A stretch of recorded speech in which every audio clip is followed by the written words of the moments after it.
KDMC प्रभाग आरक्षणाची सोडत ही चुकीच्या पद्धतीने काढण्यात आली। शिवसेनेचे कल्याण शहर प्रमुख रवी पाटील यांनी हे विधान केलंय। तर केडीएमसी आणि निवडणूक आयोगाकडे तक्रार करणार असल्याचंही त्यांनी म्हटलंय।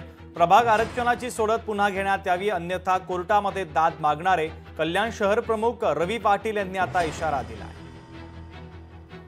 सर्वसाधारण उमेदवारांवर याचा मोठा फटका बसलेला आहे।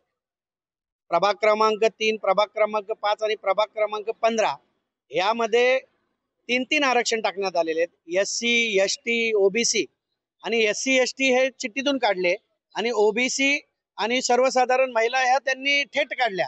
हा कुठला न्याय आहे? याच्यावर सर्वात मोठी आमची हरकत आम्ही घेतलेली आहे। ही महापालिकेकडे काल हरकत घेतली, आज निवडणूक आयोगाकडे आम्ही हरकत घेतलेली आहे। जर याच्यामध्ये ही सोडत पुन्हा घेण्यात आली नाही, याच्यामध्ये फेरबदल झाले नाही, तर न्यायालयात जाण्याशिवाय आम्हाला पर्याय राहणार नाही। लोकशाही मराठी ऐका, पहा, जागरूक रहा।